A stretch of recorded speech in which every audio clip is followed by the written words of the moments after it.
Bye friends, hi friends, నేను మీ దేవరకొండ రెడ్డమ్మ. ఒంటిమిట్ట ఉత్సవాలు start అయినాయి. ఆదివారం నుంచి ఒంటిమిట్ట ఉత్సవాలు జరుగుతున్నాయి. చాలా కన్నుల పండగలాగా జరుగుతుంది ఒంటిమిట్టలో. రాముల వారి స్వామికి ఎంత బాగుందంటే అంత బాగుంది ఒంటిమిట్టలో. మేము ఒంటిమిట్టకు ఒక 2 నెలల ముందే దేవుడి సేవకు మేము ఆన్లైన్లోకి ఎక్కించారు మా ఆధార్ కార్డు ఫోటోలు తీసుకొని. మాకు రోజు ఒంటిమిట్ట దేవుడి సేవకు రమ్మన్నారు. మేము వచ్చేసి 3 రోజులు వెళ్ళాము వరుసగా. మేము ఆదివారం, సోమవారం, మంగళవారం వెళ్ళాము ఒంటిమిట్టకు. ఒక్కొక్క రోజు ముత్యాల ప్యాకింగ్ చేయను, ఒకరోజు లడ్లు ప్యాకింగ్ చేయను, ఒకరోజు అట్లా. చూడండి, ఒంటిమిట్ట స్వామివారి ముందు గుడి అది ఎలా ఉండదంటే చాలా అందంగా బాగా అలంకరించారు స్వామివారికి. గుడి అంతా చూసామంటే ఎలా ఉండదంటే చూడ్డానికి 2 కళ్ళు చాలనంత అందంగా అలంకరించినారు. ఈ సంవత్సరం ఒంటిమిట్టలో చాలా ఘనంగా చేస్తున్నారు ఒంటిమిట్ట స్వామి కళ్యాణం. ఎంత అందంగా అంటే అంత అందంగా అలంకరించారు. మమ్మల్ని కూడా అక్కడికి దేవుడి సేవ చేసే వాళ్ళను స్వామివారి దగ్గరికి మమ్మల్ని స్పెషల్గా తీసుకుపోతారు. వాళ్ళే తీసుకుపోయి దర్శనం చేపించి మమ్మల్ని అక్కడ సేవ చేసే వాళ్ళందరికీ ఇంకా మాకు అవే ప్యాకింగ్ చేయమని చెప్తారు. ఎంత బాగుండదు చూడండి స్వామివారు లోపల. కానీ లోపల స్వామివారికి ఫోటోలు తీయకూడదని చెప్పారు. రేపు కళ్యాణం రోజు అయితే బాగా దేవుడు ఊరేగింపుతో వచ్చినప్పుడు తీసుకోవచ్చు మేము. ఎంత అందంగా ఉన్నది చూడండి గుడి. ఇలాంటి గుడి ముందు మెయిన్ భద్రాచలం తర్వాత ఈ ఒంటిమిట్ట అంట. ఈ ఒంటిమిట్ట గుడికి కూడా ఒక ప్రత్యక్షమైన ఉండాలని చెప్పారు. అక్కడ ఒంటిమిట్ట గుడిలో వచ్చేసి చేతితో ఒలిసిన తరంబ్రాల బియ్యమే కళ్యాణానికి ఉపయోగిస్తారంట అక్కడ. మేము వచ్చేసి ఇదో ముత్యాల ప్యాకింగ్ చేయమని చెప్పారు మాకు. ముత్యాలు, తరంబ్రాల బియ్యము, ఒక కంకణము ఇచ్చి అవన్నీ నలుగురం కూర్చొని ఒక్కొక్క బ్యాచ్ ఉండాలి మేము. అలా పిన్నులు కొట్టినేటి అవన్నీ తీసుకుపోయి అన్నీ వాళ్ళు కౌంటర్ చేస్తారనమాట. 2,50,000 ప్యాకెట్లు చేసాం మేము. అవన్నీ ఒక 2 స్పూన్లు తరంబ్రాల బియ్యం వేస్తే ఒక ముత్యము, ఒక చేతికి కట్టుకుండే కంకణం వేసి పిన్నులు కొడతా ఉంటాం. 2 మనుషులు పిన్నులు కొడితే 2 మనుషులము దాంట్లో వేస్తాము. ఒక ముత్యము బియ్యం వేసి పిన్నులు కొట్టేది. చూడండి మా ఫ్రెండ్స్ ఎంత జాలీగా ఉన్నారు. అందరూ టకటకా చేసేస్తున్నాం భిన్న చేయాలని. అందరం కూర్చొని ఆ కవర్లలో వేసి పిన్నులు కొట్టుకుంటా బాగుండదు. అయినా అదృష్టం ఉండాలి కదా, అదైనా సేవ చేయాలంటే భగవంతుడికి. మాకు ఎన్ని జన్మలో రాసిపెట్టిన పుణ్యమో మాకు. మేము 2 సంవత్సరాల నుంచి ఒంటిమిట్టకు వెళ్తున్నాం దేవుడి సేవకు. ఈ సంవత్సరం కూడా మమ్మల్ని దేవుడు రప్పించుకున్నాడు అక్కడికి. కొంతమంది కొన్ని సమస్యలతో రాలాగా కూడా ఆగిపోయి ఉంటారనమాట. అది అంత భగవంతుడి నిర్ణయం, మన చేతుల్లో ఏముంటుంది. దేవుడు రప్పించుకుంటే వెళ్తాము, దేవుడు రప్పించుకోలేకపోతే వెళ్ళలేము మనం అక్కడికి.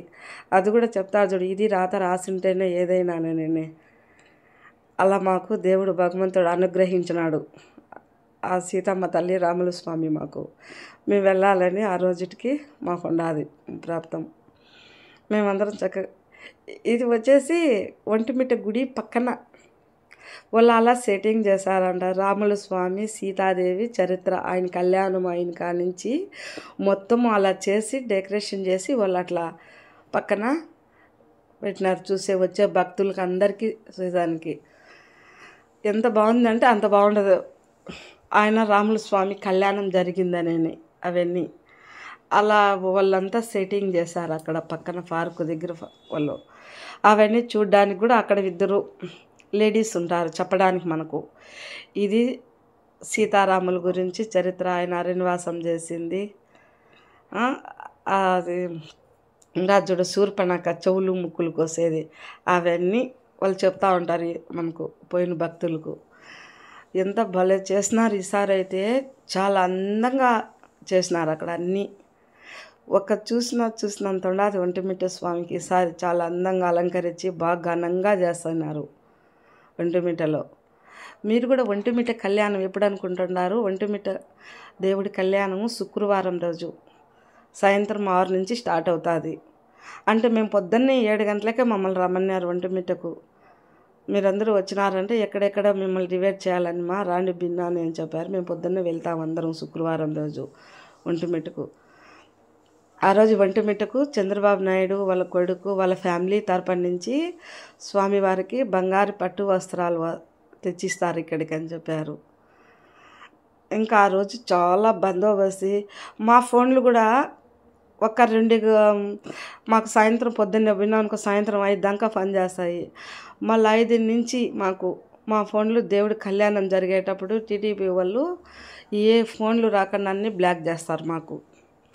ఎందుకంటే వీళ్ళు ఫోన్లు మాట్లాడుకుంటా ఇలా అలా ఉంటారు కదా, అందుకని దేవుడికి ప్రసాదం పెట్టేది కానీ అవి మేము ప్యాకింగ్ చేసినట్టు భక్తులకు ప్రతి ఒక్కరికి చెందాలని చెప్తారు మాకు వాళ్ళు. మీరు ఇవ్వాలా, అట్లా లేకుండా ఫోన్లు మాట్లాడుతూ ఉండకూడదుమా అని చెప్తారు మాకు ముందుగానే వాళ్ళు.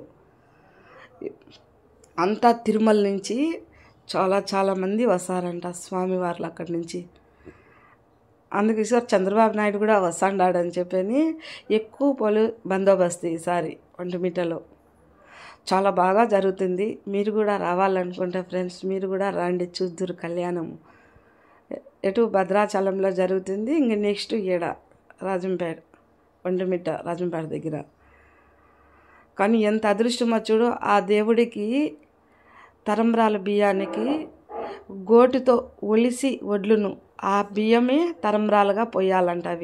అది కూడా ఎంత పవిత్రంగా నిష్టగా అవి వలసాలంట వడ్లు కూర్చొని. అవి వాటితోనే తరంబ్రాలు బియ్యానికి కళ్యాణం జరిగేటప్పుడు ఆ బియ్యమే తరంబ్రాల బియ్యంగా పోసారు ఆ సీతమ్మ తల్లికి స్వామికి ఇద్దరికి. అంత పవిత్రంగా చేస్తారంట అవి. కానీ మేమైతే చూడలా అవి ఒలిసేది వడ్లు అవి ఎక్కడ కూర్చొని ఒలిసారో పక్కన వేరే నిష్టగా వలసాలయ్యి అని చెప్పారు మా వాళ్ళు. ఎంత బాగుండదంటే అంత బాగుండదు అక్కడ. చాలా అందంగా అలంకరించారు చూడండి ఎలా ఉండదో. ఆ ఒంటిమిట్ట గురించి కూడా ఇంకా చాలా చెప్పారు మాకు కూడా, కానీ మాకు అంత అనుభవం లేదు కదా తెలుసుకునేదానికి. అది దాని గురించి చెప్పితే ఒక చరిత్ర పెద్దదే ఉండాలి ఒంటిమిట్ట గురించి.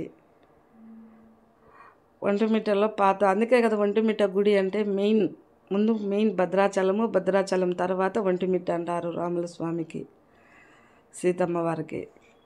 చాలా బాగా చేస్తారు. ఆ కళ్యాణం చూడాలన్నా మనకు స్వామివారిని అప్పుడు తిరుమల నుంచి పూజారులు తీసుకొచ్చి ఒంటిమిట్ట గుడి కాడి నుంచి అటుపక్కకు కళ్యాణం జరిగే కాడికి తీసుకొని వస్తారు ఊరేగింపుతో. అప్పుడైతే కొన్ని లక్షల్లో ఉంటారు జనాలు చూడ్డానికి ఆ స్వామివారిని. మీరు కూడా ఒంటిమిట్టకు రావాలనుకుంటే శుక్రవారం రోజు రండి ఒంటిమిట్టకు చూద్దరు కళ్యాణం. అంత బాగా అలంకరించుంటారు ఒంటిమిట్టలో స్వామివారిని. ఇది వచ్చేసి చూడండి, ఆయన తపస్సు చేస్తూ ఉంటే మునేశ్వరుడు ఆ రాక్షసులు అనేవాళ్ళు చూడు ఆయన యజ్ఞాన్ని చెడగొడుతున్నారంట. అది యజ్ఞం జరిగేది అవన్నీ వేరే 2 ఉంటారన్నమాట అక్కడ లేడీస్. వాళ్ళన్నీ మనకు చెప్తా ఉంటారు ఇది ఏదేనని. కానీ మాకు అంత టైం లేదు కాబట్టి 10 నిమిషాల్లో మేము ఆడ చూసేసి సరసా